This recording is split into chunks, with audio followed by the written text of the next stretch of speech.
2026 is already shaping up to be one of the most interesting years in iPhone history, and it starts not with new hardware, but with a software update.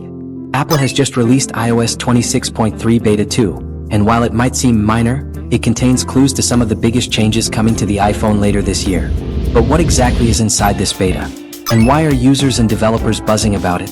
Let's break it down. Chapter 1. The beta rollout. What is iOS 26.3? In early January 2026, Apple released the second beta of iOS 26.3 to developers and public beta testers alike. This update is part of Apple's mid-cycle refresh for iOS 26, the operating system that powers hundreds of millions of iPhones worldwide.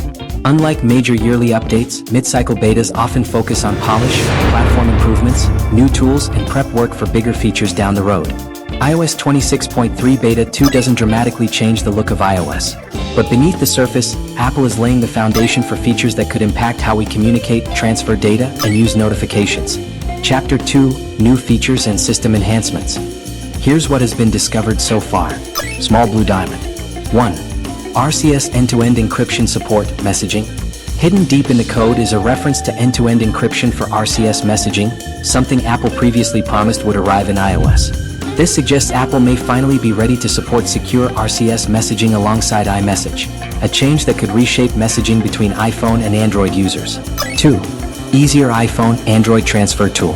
One of the most talked about additions first spotted in iOS 26.3 is a new tool that makes switching from iPhone to Android much simpler. It lets users wirelessly transfer photos, messages, notes, apps, and even phone numbers, all without a separate app. 3. Wallpaper and UI tweaks.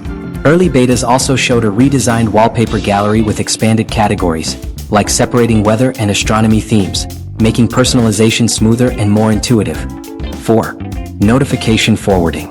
Apple is testing a new notification forwarding system that lets you choose a third-party wearable or accessory to receive notifications from your iPhone, similar to how notifications can now be forwarded to Apple Watch. These features show Apple is expanding iOS in subtle but meaningful ways, making it more flexible, more connected, and more adaptable to user needs.